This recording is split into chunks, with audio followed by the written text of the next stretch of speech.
입에서 뭐가 나왔어? 그거 올리덴탈 체크 가글이라 그런겨. 지금 쓰고 있는 가글 사용 후 확인해 보셨나요? 무색소, 무알콜, 무계면 활성제의 올리덴탈 체크 가글은 쉽게 나온 입안의 이물질을 눈으로 확인할 수 있습니다. 딴지마켓에서 판매 중입니다. 한글도 남보다 빨리 깨치고 참 똑똑했는데 갈수록 실력이 뒤처지는 것 같아 걱정이에요. 혹시 초등학교 교과서 본 적 있어요? 어려운 어휘가 너무 많아요. 학교에서는 어휘 개념을 하나하나 설명해 줄 시간이 정말 부족하잖아요. 그럼 어떡하죠? 내 아이의 어휘만큼은 내가 책임져야죠. 어휘 공부의 정성. 초등어휘 3000, 초등어휘 5000. 검색창에 초등어휘 3000을 쳐보세요. 자려고 누웠는데 저스툰 지루한 지하철에 저스툰 자려고 누웠는데 지루한 지하철에 클래스가 다른 재미 저스툰 클래스가 다른 재미 저스툰 웹툰 웹소설은 저스툰 클래스가 다른 재미 저스툰 다이어트를 위한 꿀팁. 동결건조 채소와 곡물, 단백질 그리고 효소와 비타민, 미네랄로 만든 다이어트 전용 그린 스무디로 하루 한두 끼만 바꿔 드세요. 비타샵 그린 스무디 다이어트 1522-6648 1522-6648 혹은 비타샵을 검색해주세요.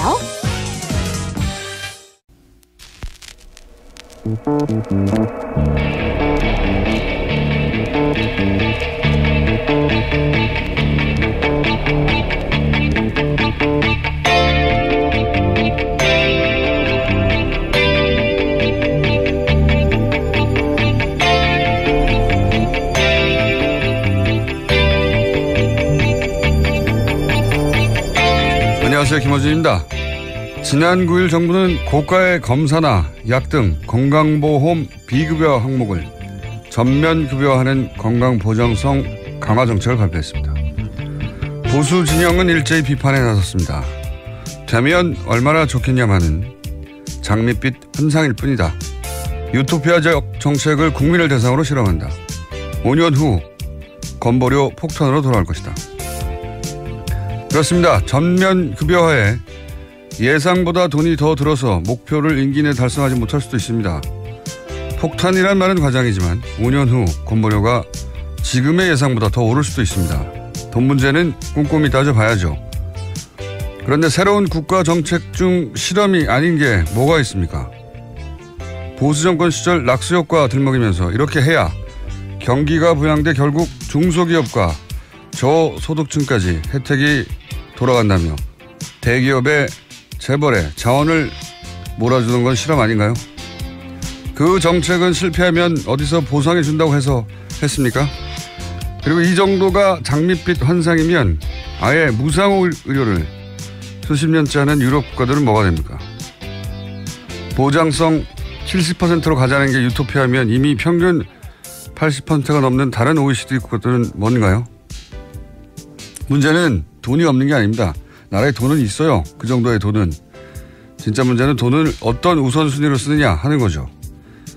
이 정책은 큰 병을 치료비 때문에 제대로 치료를 받지 못하거나 집안 살림이 무너지는 일이 없도록 하는데 나라 돈을 쓰겠다. 이렇게 우선순위를 정해두는 겁니다. 이런 실험이라면 마땅히 해봐야죠. 김어준 생각이었습니다.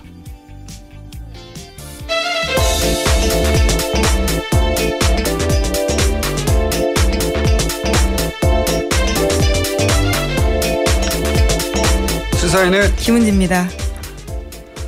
김은지 기자는 실손보험 들었어요? 아니요, 없습니다. 네. 생각보다 실손보험 든 사람이 많아요. 그렇죠. 많죠. 네, 네. 실손보험이라는 게 이제 병원에서 비급여를 실제 들어간 돈만큼 보장해 주는 보험이거든요. 네, 그렇죠. 네, 몇십만 원 정도 합니다. 네. 근데 다쳐야지만 돌려받을 수 있는 그렇죠. 돈이기 때문에요. 그냥 보험이, 그 돈, 예. 보험료 지금 뭐 10,000원 오를 것이다, 20,000원 오를 것이다, 더 오를 것이다 하는데 그 수십만 원이거든요. 실손보험에 가입한 사람이 몇 천만 명이에요. 그 돈 여기다 쓰면 됩니다. 예. 반대할 이유가 없어요. 연 몇십만 원이죠. 예. 월 몇만 원이고. 그 돈이 이로 가면 나라가 보장해 주겠다는 거니까. 근데 이제 보험회사랑 그 의사들 그리고 의원을 하느냐 대형 병원을 하느냐 이 당사자들의 그 반응이 다 달라요. 예, 그럴 수밖에 없겠죠. 쉬운 문제는 아니라고 봅니다. 많은 이 정도 되면 그리고 제대로 계획대로 되면 아주 좋은 겁니다. 예, 아주 좋은 거고. 자, 이 문제는 앞으로도 계속 거론될 것 같으니까 저희가 전문가를 모시고 따로 한번 다룰 테니까. 자, 첫 번째 뉴스는요. 네, 북한 전략군은 어제도 사령관 명의로 이른바 괌 포격 사격의 구체적인 시나리오를 예고했습니다. 지난 5월 시험 발사했던 화성 12형 중장거리 탄도미사일 4발이 일본 상공을 통과한 다음에 괌 주변에 떨어질 것이라면서 비행 경로를 자세하게 공개한 겁니다. 이달 중순까지 계획을 완성할 거라면서 시기를 거론하기도 했는데요. 북한은 또 트럼프 대통령의 화염과 분노 발언에 대해서 미국이 정세 파악도 못한 채 망발을 늘어놓고 있다면서 긴장 고조 책임이 미국에 있다 이렇게 주장했습니다. 이제 뭐 말 전쟁을 시작해가지고 예. 지구가 멸망을 몇 번 했어요. 이 말 전쟁 사이 하는 사이에 말대로 따지면 여기 대해서 이제 어제 파이어 앤 퓨어리가 미니어처 보드게임 이게 컴퓨터 전략 시뮬레이션 게임의 원조에 해당되는 겁니다. 예, 우리나라에서는 사실상 거의 안 알려졌지만 미국에서는 꽤 매니아가 많고 오래된 여기서 다 따온 거라고. 예. 그리고 영화도 따왔어요. 파스트 앤 퓨어리라고 분노의 질주라는 영화 있죠. 네, 그렇죠. 그것도 따온 거예요, 다. 그러니까 이 말들이 뭐냐면은 북한은 자국민과 미국에게 귀에 꽂히라고 하는 말이고 미국은 미국 자국민들이 귀에 꽂히는 단어들을 사용해서 이 말들을 구사하고 있는 거죠. 그러면서 이 메시지는 미국의 자국민 그리고 중국에 던지는 메시지일 수 있다. 예, 중국한테 이 정도까지 우리가 심각하니까 뭐 원유라든지 더 강한 제재에 나서다라 뭐 이런 압박인 거고. 근데 어제도 잠깐 소개했지만 관련 뉴스가 쏟아지긴 하는데 예, 대통령이 센 발언하면 어제는 이제 틸러슨. 그렇죠. 예, 북한 쪽에서는 임목사 풀어주기였다면 미국 내에서는 대통령이 이렇게 하면 관료들이 나서서 그렇게까지 하겠다는 건 아니다. 이런 이야기가 오고 가고 있어요. 그리고 북한은 지금 괌 30km, 40km 떨어진 곳에 포를 어떻게 쏠 건지 계획을 막 수립해서 발표하겠다는 거 아닙니까? 그렇죠. 방금 그걸 수립한 다음에 왜 발표합니까? 그냥 정말로 타격할 생각이면 쏘면 되죠. 일종의 말전쟁이란 말씀하셨는데요. 그런 상황인 거죠. 네, 미국은 이제 괌에서 장거리 전략 폭격기로 어떻게 북한을 타격할 것인지 또 말로 하고 있어요. 그걸 왜 말로 합니까? 상대가 준비하게. 어쨌든 말전쟁을 하고 있는 와중이고 그 와중에 또 트럼프 북한에서는 김정은을 말릴 사람이 없지만 미국에서는 트럼프 대통령이 이렇게 말전쟁을 하면 밑에서는 불을 꺼야 되거든요. 네, 그렇죠. 국무부에서도 어제 정례 브리핑하면서 관련된 발언 수습했습니다. 헤더 나우트 국무부 대변인이 현지 시각으로 9일에 정례 브리핑을 했는데요. 미국은 많은 국가들의 지지를 받고 있는 대북 압박 공세를 하고 있다면서도요. 대북 압박을 증가시키고 있는 상황에서 트럼프 대통령도 그 점에 대해서 얘기한 것뿐이다라는 식의 해명을 한 겁니다. 군사행동이 아니라 압박 차원에서 발언한 것이다. 이런 설명이었던 거죠. 예. 그리고 네. 미국 언론들도 굉장히 트럼프 대통령의 발언들에 대해서 비난이 많아요. 예, 뉴욕타임스 같은 경우에 이렇게 보도했는데요. 트럼프 대통령이 측근들한테 강경 메시지 전달할 거다라는 것은 알고 있었지만 하지만 김정은이 종종 사용하는 종말론적인 비아냥에 필적할 만한 위협을 할 것이라고는 예상도 못했다라는 거고요. 또 트럼프 대통령이 북한 관련 언급을 하면서 책상 쪽을 흘끗흘끗 봤는데 그것은 북한 관련된 문건이 아니라 마약성 진통제 남용 문제에 관련된 내용이었다면서 완전히 즉흥적인 발언했다 이렇게 지적했습니다.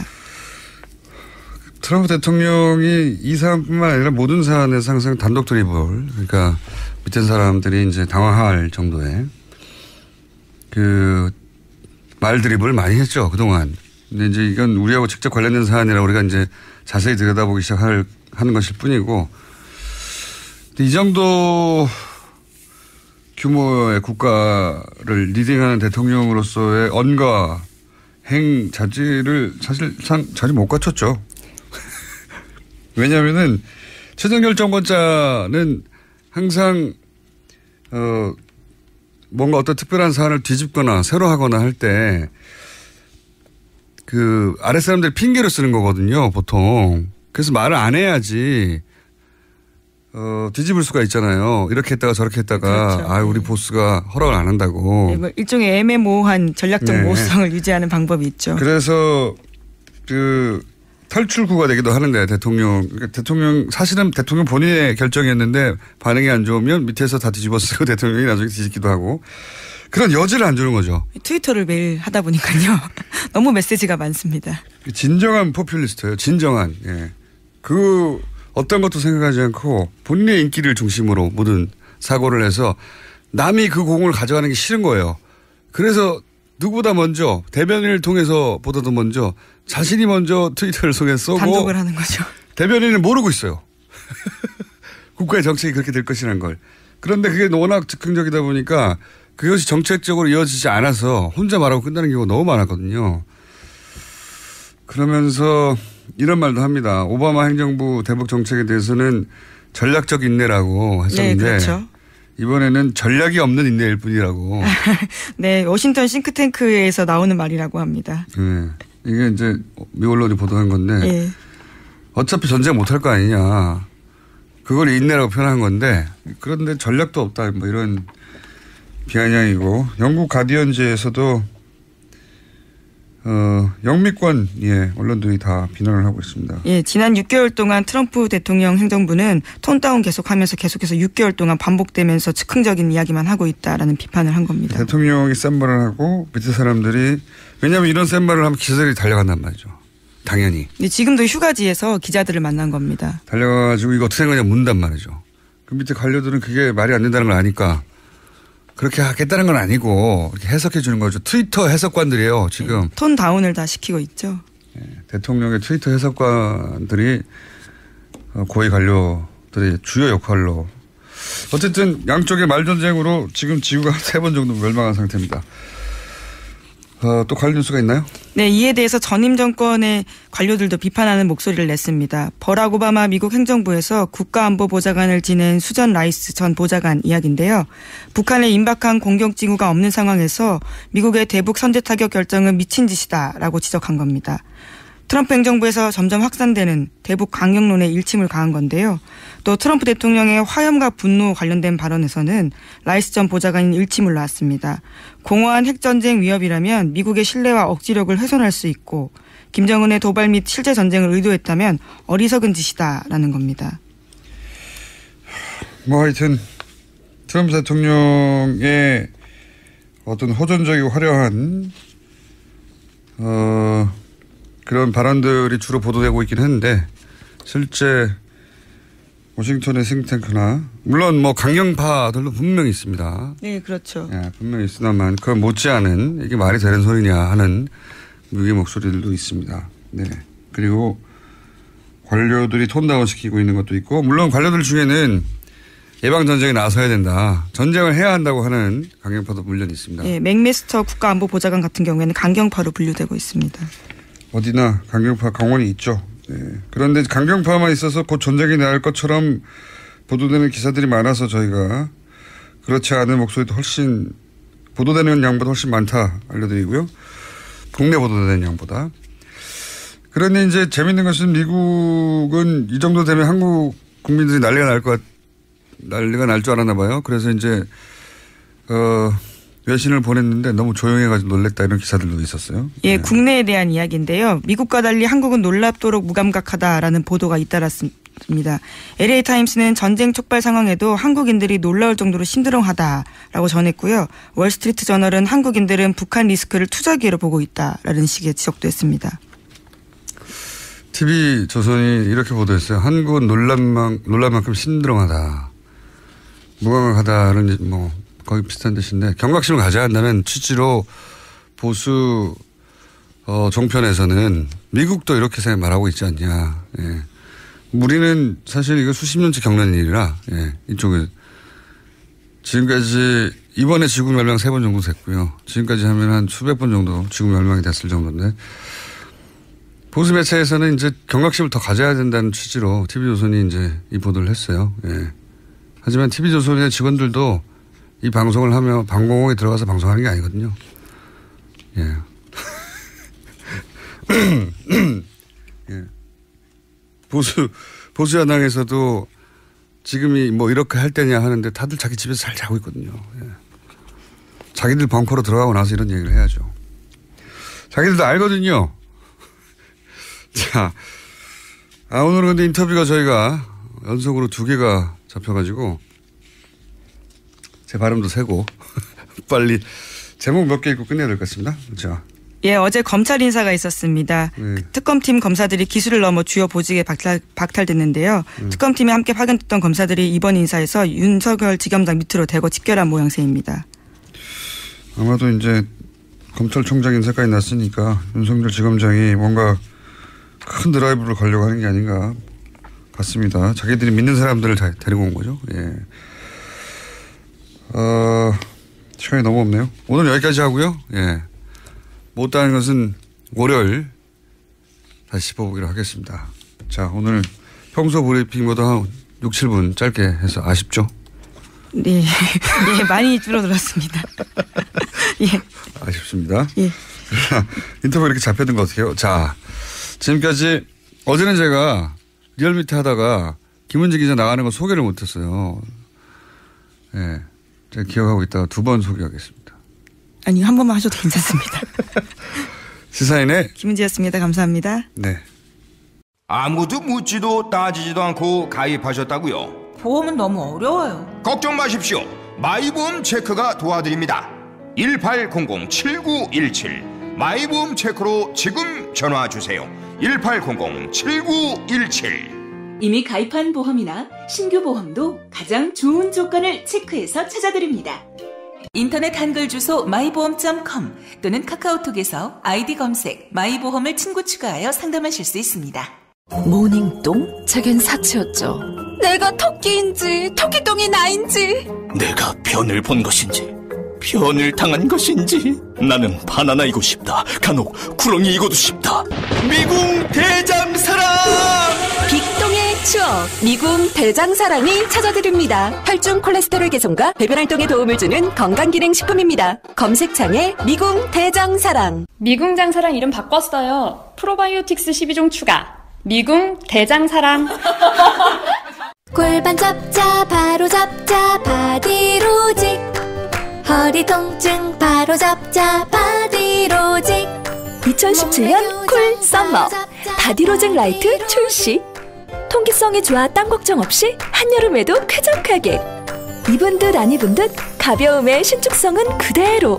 자세가 좋아지는 골반 교정 타이즈 바디로직. 검색창에 골반 교정 바디로직 라이트.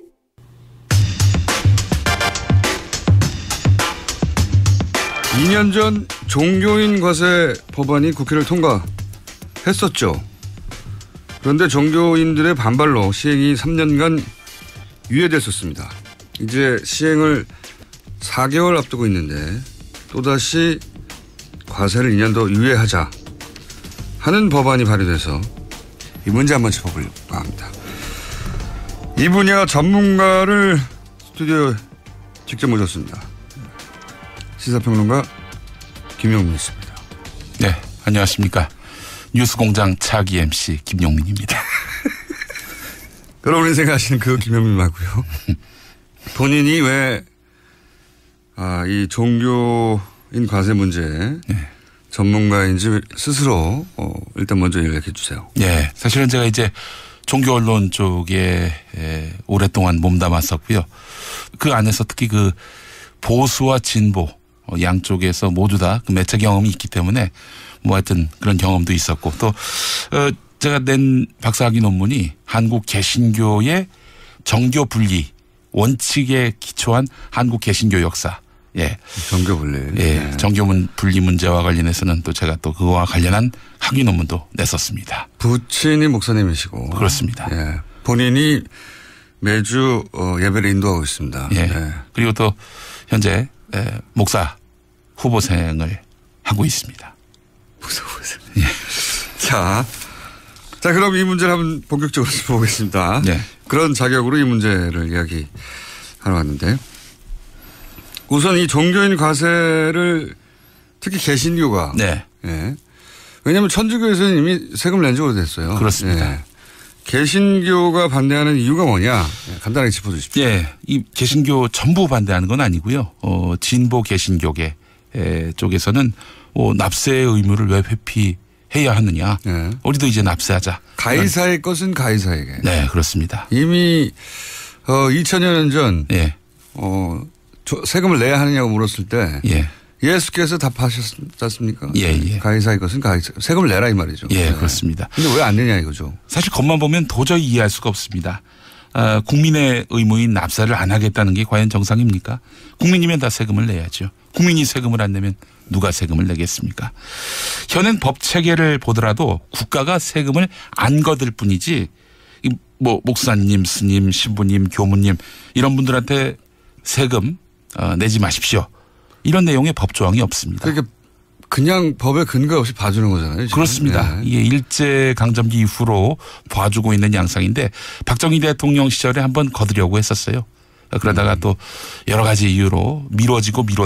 당시에는 보수 기독교계의 정권 차원에서 도움이 필요했었기 때문에 그랬다고 치고. 네, 그렇습니다. 근데 이제 보수 개신교계, 일부 개신교계의 반대 논리, 세금을 못 내겠다. 이런 논리를 보게 되면 도저히 납득하기 어렵습니다. 무슨 논리죠, 원래?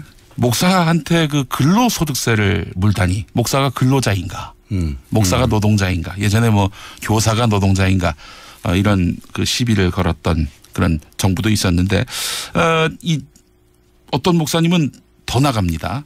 일반 교인이 근로소득세를 떼고 헌금을 냈는데 그 헌금으로 사례금을 받는 목사가 또 근로소득세를 내면은 이건 이중과세다.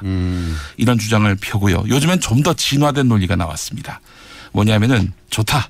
목사가 근로소득세를 내면 교인들이 목사한테 주어야 할 특근수당이 이만저만이 아니다. 특근수당. 예, 그런데 철야기도회 이거 밤샘 근무 아닙니까? 그리고 새벽기도회 이것도 새벽 근무란 말이죠. 게다가 일요일 휴일 아닙니까? 휴일 풀타임으로 뛰잖아요. 예, 이거 줄 거 다 주면은 교인들 등골 휜다. 이러면서 또 교인들을 두둔하는 그들의 입장을 대변하는 논리도 나오고 있습니다. 이런 논리들이 사실은 논파되거나 반박된 지가 오래됐어요. 네. 이미. 그걸 여기서 반복할 필요는 없을 것 같고. 네. 목회자들이 소득세 납부를 꺼리는 가장 근본적인 이유가 뭐냐 이거죠. 근본적인 이유가 잘 알려지지 않아 가지고. 네. 그러니까 대부분 이런 특근수당 같은 굉장히 특이한 논리들이 되면 사람들이 웃는단 말이죠. 예. 웃긴 웃는데 진짜 이유를 모르니까 개신교 전체가 사실은 욕을 먹는 경우가 있어요. 그 무기 로비스트 일광그룹의 그 이태규 회장이라고 혹시 이름 기억하십니까? 압니다. 예. 네, 교회에 기부해가지고 비자금을 처리했던 일명 클라라 회장이라고. 예. 이분이 예전에 그런 일이 있었어요.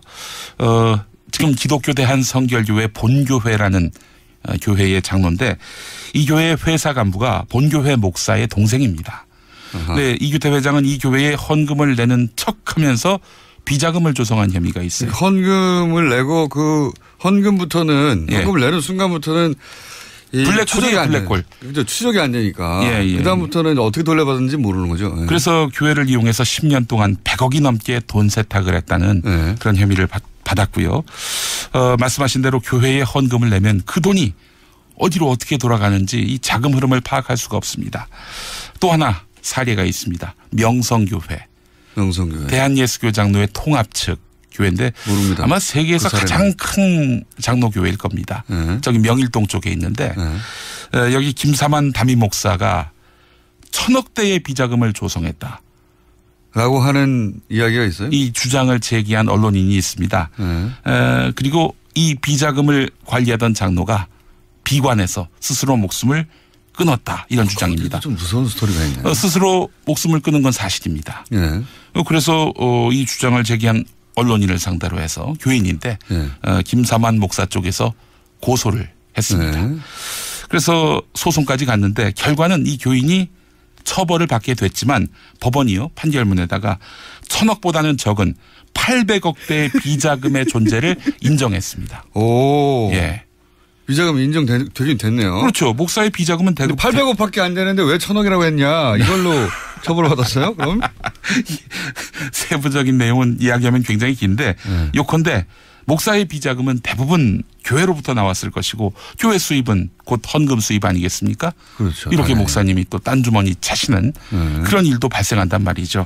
이건 이제 유명한 사례들이고. 그렇습니다. 그러니까 지금 이야기의 방향성은 교회를 통해서 우리가 모르지만 특히 뭐 대형교회가 돼야지 뭐 헌금 액수 그 정도 커지겠죠. 네, 그렇습니다. 일부 대형교회를 통해서 그런 검은 돈들이 흘러가거나 혹은 뭐 깔끔하지 못한 돈들이 있을 수 있다. 예. 있을 수 있다.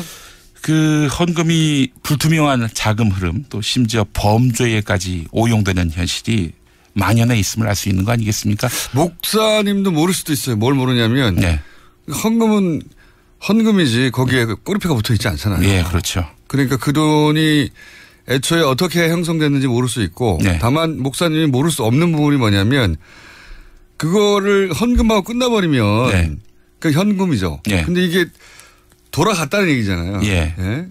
그래야 이게 소위 비자금이 되는 거니까 그다음부터는 목사님 모를 수가 없죠. 게다가 또 이제 교회에서 헌금을 교인들이 낼 때 주로 현금으로 내지 뭐 카드로 한다든지 뭐 할부로 한다든지 이런 일은 거의 없단 말이죠. 그래서 사실은 헌금을 카드로 하면 되겠다 앞으로 그러면. 그런 교회도 사실은 없지 않습니다. 계좌로 요즘 그래요? 이체하는 방법도 있는데 뭐 사실 뭐 편의성을 위해서 뭐 교인들의 편의를 위해서 그렇게 할 수도 있다고 저는 보는데 투명성을 위해서. 그래서 이런 은행들이 교회를 무척 좋아했습니다. 옛날에. 왜냐하면은 매주 현금이 이렇게 융통이 되니까. 아주 큰 교회는 한 주에 그러니까 일요일에 14억의 현금이 헌금으로 거치는. 이름을 대면 어떻게 됩니까? 대단히 큰 교회라고 말씀드리겠습니다. 이름을 대면 어떻게 되냐고. 이름을 대도 상관은 없습니다. 댑시다 그럼. 여의도 순복음교회가 그랬습니다. 그런데 이제 흥미로운 거는 조용기 목사가 거기 오랫동안 담임 목사를 했지 않습니까? 조용기 목사가 설교를 하는 날은 이제 14억이 들어오고 평균 이제 다른 목사, 그러니까 조 목사가 이제 해외로 출타하거나 그러면은 한 절반 정도 들어온다는 거예요. 이 이야기는 조용기 목사의 큰 아들이 국민일보 노조위원장에게 했던 말이기도 합니다. 근거가 있는 이야기입니다. 그런데 그러면은 지금 한 얘기하고 이 소득세 납부를 하지 않는 것과 연결성이 있다? 연결되는 고리가 있다? 그렇습니다. 이런 자금 흐름이 불투명한 그 교회를 이런 비자금 돈 세탁의 어떤 창구로 활용할 가능성이 높다는 그런 정황들을 제가 설명드렸잖아요. 이런 와중에 목사님이라고 치고 이런 와중에 목사님에게 근로소득세를 문다면 당연히 목사의 수입이 제대로 신고되고 있는 건지 신고되지 않는다면 교회 내의 자금 흐름이 어떠한지 세무 공무원들이 관심을 갖지 않겠어요?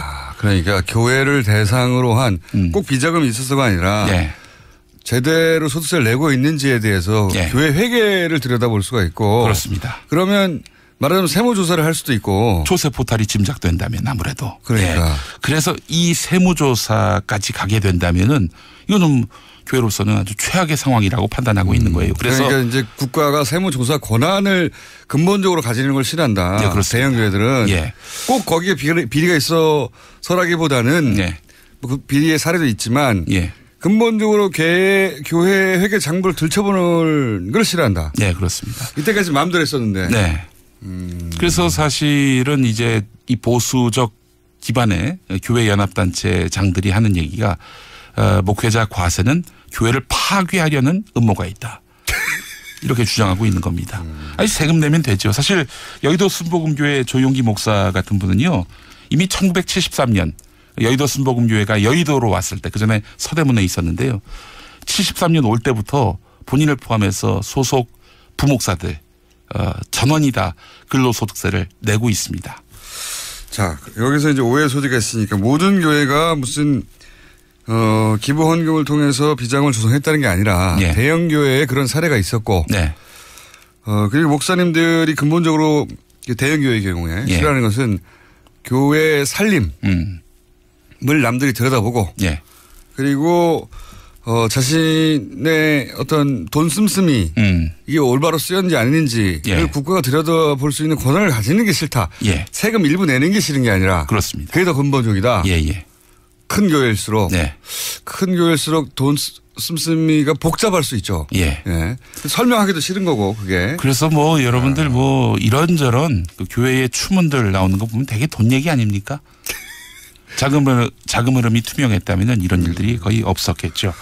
자, 거기까지는 어느 정도 이해했어요. 또 대형 교회 지금 계속 거론하는 게 대형 교회 중심인데. 대형 교회에서 반론이 있으면 저희가 얼마든지 받아들입니다. 모든 대형 교회가 그렇다는 게 아니고 모두 다 비자금이 있어 그렇다는 얘기는 전혀 아닙니다. 뭐 그 교회 안에서도 보수 교회 중에서도 이렇게 여의도 순복음교회 같이 보수로 좀 분류되는 측면이 있지 않습니까? 이렇게 납세의 의무를 이행하는 교회도 분명히 있다는 점을 말씀드리고요. 자, 그러면 정치인들이 한 30명 가까이 유예하자는 법안 발의에 동참했는데 뭐 대부분 기독교인들이겠죠. 이거는 아무래도 본인 표를 의식한 거겠죠? 아무래도. 그렇습니다. 김진표 의원이 지금 총대를 메고 있는데 이번이 그 수원중앙 침례교회 장로입니다. 구체적이기도 해라. 재미있는 부분이 뭐냐면은 그 교회에 남경필 집사도 다니고 있습니다. 두 분이 지난 2014년 지방선거 때 경기도지사 그 후보 간 경쟁을 벌이지 않았습니까? 큰 교회는 이렇게 양쪽 다 다녀요. 거기 표가 많아서. 그렇습니다. 김진표 의원이 이제 사실은 굉장히 개신교계 입장을 대변해 왔던 총대를 맨 분이군요. 그렇습니다. 지금 이분이 지금 문재인 정부의 인수위원회 위원장 격인 국정기획위원장을 맡았지 않았습니까? 국정기획위원장을 맡았을 때도 종교인 과세 문제에 대해서 신중해야 한다 이런 입장을 표명했다가 논란이 있었고요. 결국에는 이제 문재인 정부가 종교인 과세 계획대로 이행하겠다 이런 입장을 밝혔어요. 그래서 이번에 국회의원으로서 시행 시기를 또 미루는 그런 법안을 제출한 거 아니겠습니까? 그러면서 이 법안 유예한 다음에 종교시설은 세무조사하지 못하게 하자는 그런 종교인 납세를 관리감독할 교계단체를 따로 만들자. 이런 주장도 했어요. 그러니까 그렇습니다. 이게 연결되는 거죠. 세무조사가 무섭다는 게. 일반인들은 사실은 잘 모르는 대목인데 교계 이렇게 대형교회 중심으로 세무조사를 세무당국이 종교단체는 하지 못하도록 하자. 이런 주장을 하고 있어요, 실제로. 그래서 그런 주장이 받아들이지는 않았지만 하고 있다는 거죠. 이런 건 어때요? 과세 시행령 매뉴얼에 보면 세부 내용이 명시되어 있지 않기 때문에 이 세부 내용을 다 만들고 나서 하자. 또는 뭐 2단 사이비 종교가 우리 세금 낼 테니까 종교를 인정해달라. 그럼 어떻게 할 거냐. 이런 것도 새로운 논리들이거든. 이거 제가 봤을 때는 그 얘기가 다 그 얘기예요. 한마디로 세무조사 하지 않게 해달라. 결국은 다 그걸로 귀결이 되는 내용들인데요. 김진표 의원이 사실은 이제 경제부총리를 지냈던 분이기도 하고 소시적에는 세무서장도 지냈습니다. 그래요? 세무관계에 정통한 분입니다. 영월 세무서장 지냈어요. 그 당시에 그래서 일화도 있는데. 그래서 더더욱이 또 이런 총대를 매게 됐구나. 그렇습니다. 맥락을 잘 알고 있는 거죠. 그래서 교계가 지금 무엇에 대해서 반대하고 있는지. 그래서 저는 김진표 의원이 종교인 과세 자체를 반대한다고 보진 않습니다. 다만 그 시기를 유예하면서 그러면서 그 안에 교계가 반발하지 않을 만한 그런 시행규칙을 만들어서 예를 들어서 종교기관에서 뭔가 이 조세 포탈에 그런 냄새가 난다. 그럴 경우에는 세무서가 직접 가서 세무조사하는 것이 아니라 종교기관 예컨대 보수 개신교계 같은 경우에는 뭐 한기총이라든지 이런 단체 혹은 뭐 교단에서 실제적으로 종교인 납세 조세 포탈한 것이 있는지 판단하게 만들고 그렇게 해서 결국엔 납세하게끔 만드는 중재기관을 두자. 이런 이야기를 하고 있는데 글쎄요. 이거는 뭐 말이 안 된다고 보는 게요. 우리나라는 돈도 종교예요. 그럼 재벌들이 탈세할 때 재벌들끼리 모여가지고 전경련이 그러니까 중간에 단체를 만들겠다. 그런 주장을 한 거 마찬가지라고 봅니다. 그래서 사실은 이런 어떤 특혜를 또 만들어내는 거 아니냐라는 비판의 또 측면에 있습니다. 알겠습니다. 오늘 여기까지 짚어봤습니다. 지금까지 바로 김영민 씨입니다. 예. 감사합니다. 아니 근데 평소에 딴 분들은 다음에 또 한번 모셔서 상세히 또 이야기를 더 들어보도록 하겠다. 그런 얘기 하지 않으셨습니까? 저는 다음에는 다른 분을 모시도록 하겠습니다. 수고하셨습니다. 감사합니다.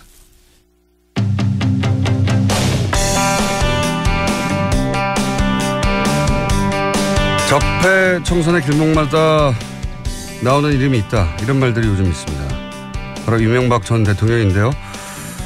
자, 이 이명박 전 대통령과 최근에 지속적으로 등장하고 있는 댓글 사건을 비롯해서 적폐 청산의 길목 마주치는 이 현상 한번 짚어볼까 합니다. 저희가 이분을 소개할 때 이렇게 소개했었습니다. 이명박 정권 탄생의 1등 공신이었으나 그 혜택은 입지 못하고 집권 초기에 이미 밀려난 분이다. 네. 그래서 풍운하라고 제가 했었습니다. 정두원 전 의원 연결됐습니다. 안녕하십니까? 네, 안녕하세요. 네, 오랜만입니다, 의원님. 네, 그렇습니다. 최근에 댓글 사건에 자꾸 이제 이명박 전 대통령 이름이 거론되다 보니까 네. 이런 이야기를 측근에서 했다고 보도된 게 있습니다.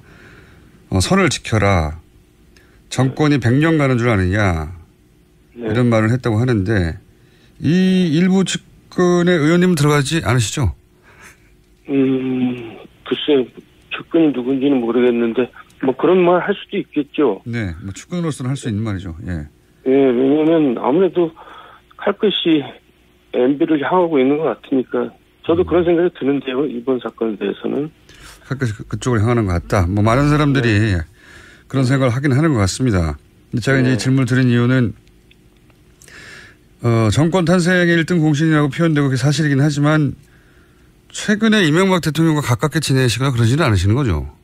물론이죠. 예. 네. 마지막으로 만나신 게 언제입니까? 뭐 기억도 안 납니다. 그래서 그쪽 사정을 알면서도 또 어느 정도 객관거리가 있는 분으로 생각하다 보니 의원님밖에 떠오르는 분이 없어서 저희가 모셨습니다. 네. 자, 이 댓글 사건만을 따로 놓고 보자면 결국 원세훈 전 국정원장의 작품인데 TBS 김종배 색다른 시선 출연하셔서 이런 말씀하셨어요. MB의 운명은 결국 원세훈 전 국정원장에게 달려있다. 이게 어떤 의미인지 좀 설명해 주십시오.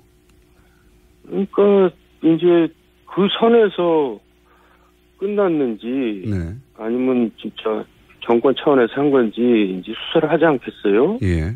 그러면 원세훈 전 원장 입장에서도 그동안에 이제 성도 살았고 또 앞으로 또 살아야 되고 이것까지 또 덧붙여주면 또 많이 살아야 되는데 이게 부담스럽겠죠. 그래서 조금 더 감하고 싶은 생각도 당연히 있을 거고요, 인간으로서.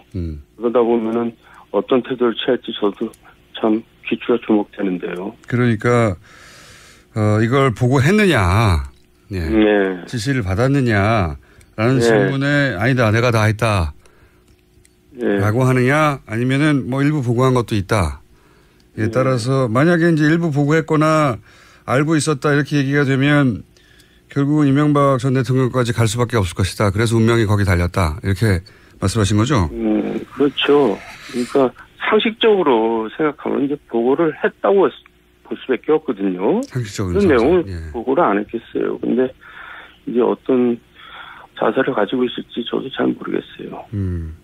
사실 뭐 말씀하신 대로 이게 이제 그 당시만 지금이야 뭐 큰 문제가 됐지만 그 당시만 하더라도 몰래 해낸 자신의 공이었단 말이죠. 네. 네, 그렇죠. 그러면은 뭐 자신의 직속상관, 유일한 직속상관에게 자랑했으면 해직을 몰래 감춘다는 게 더 이해가 안 가는 일이라 보고했을 법한데.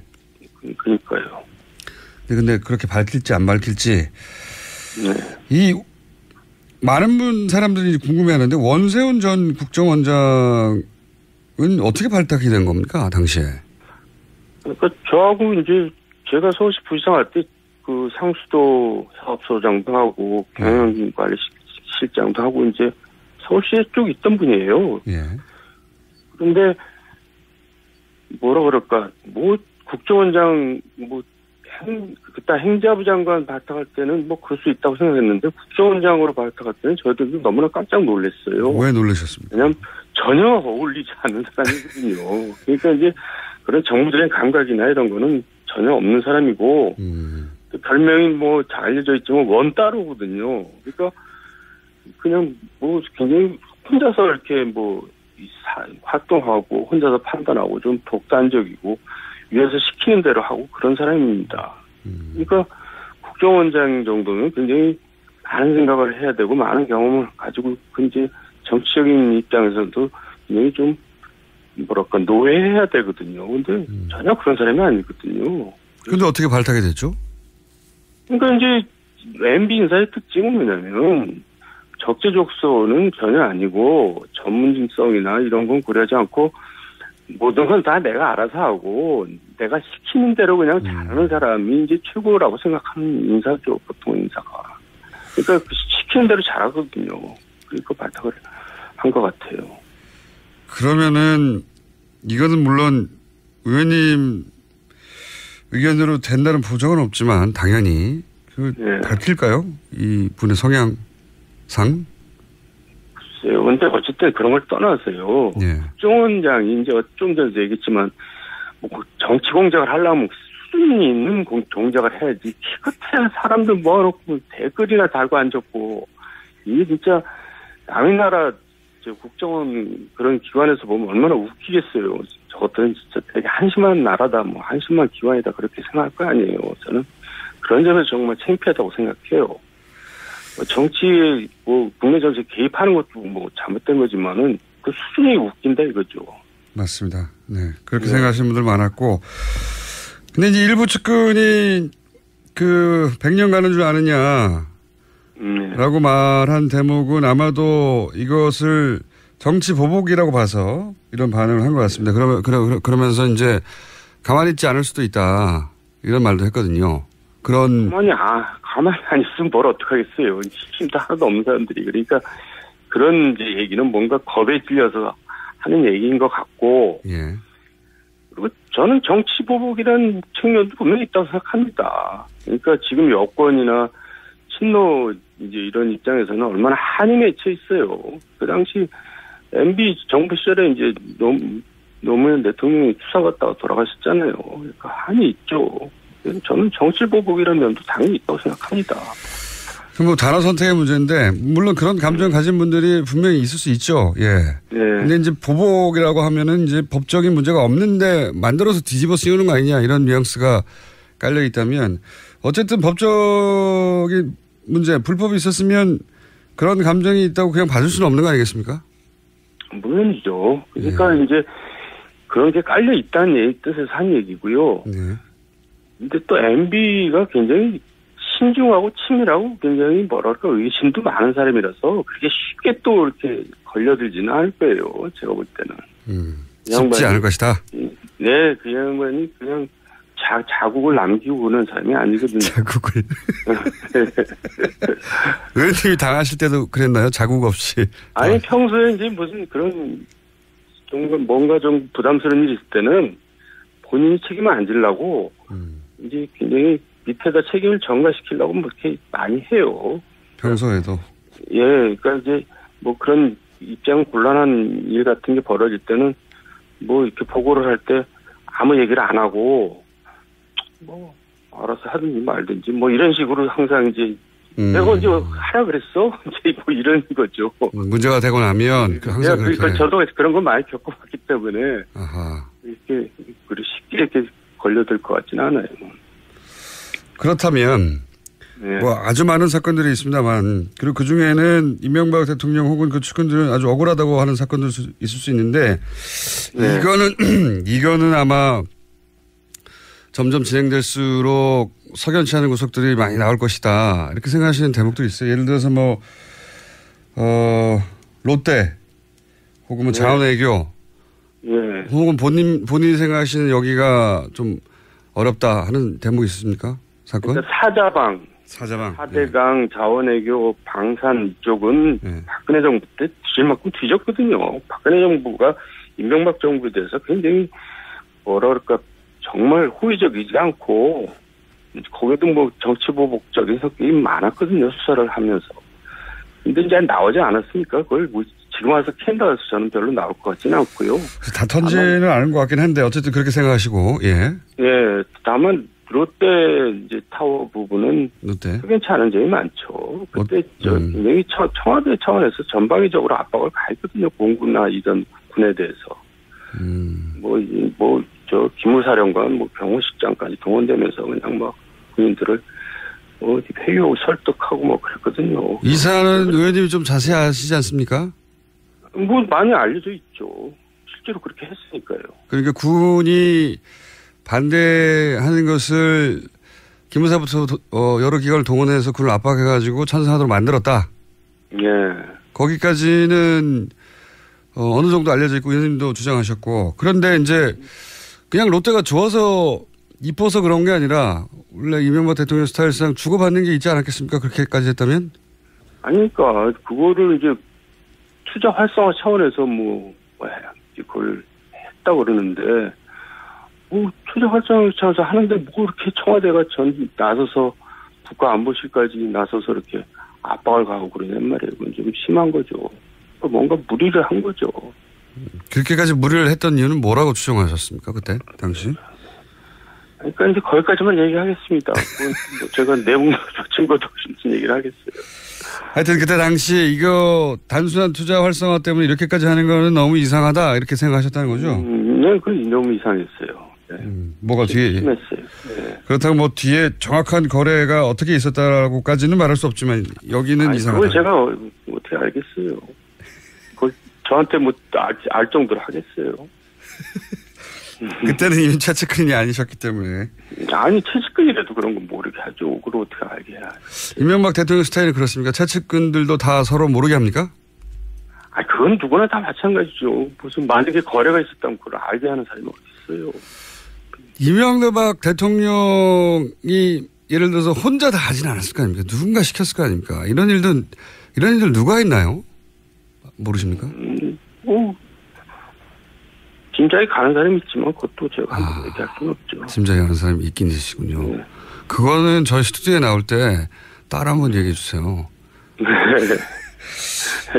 자, 제가 오늘 다음에 또 모시겠지만 이 사건의 네. 이 적폐청산 과정에서 계속 이름이 나올 것 같아서 오늘 적절하게 떨어져 계시지만 이명박 대통령의 스타일을 정확하게 알고 계신 분들 통해서 이제 어떻게 그쪽에서 반응할까 이제 여쭤보고 싶어서 연결한 건데 논두렁식의 사건 같은 경우는 어떻게 생각하십니까?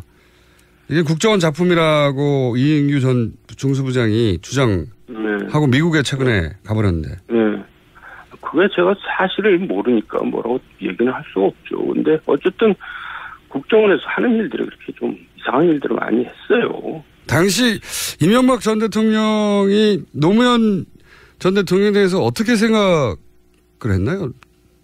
어떤 인식을 가졌나요? 쉽게 해서 광우병 사태 때 이제 촛불 시위 때 많이 당하지 않았습니까? 예. 그걸 당했다고 생각을 했었겠죠. 그리고 촛불이 노무현 전 대통령 측의 작품이라고 생각했었던가요? 그러니까 그 세력이 이제 결국 이제 주동을 했다고 생각을 하는 거고 또 그거를 부추긴 인간이 있었어요. 그 당시에 국세청장인가 하는 인간이. 아하, 예. 이제 누굴 잡으려면 누가 어떻게 하면 된다. 이제 자기가 살아남으려고 자기가 교체 위기가 의원님 생기니까 예. 3부에 5분만 더 하시죠. 네. 알겠습니다. 거기까지만 하죠. 3부에서 5분만 더 받겠습니다. 정도원 의원입니다.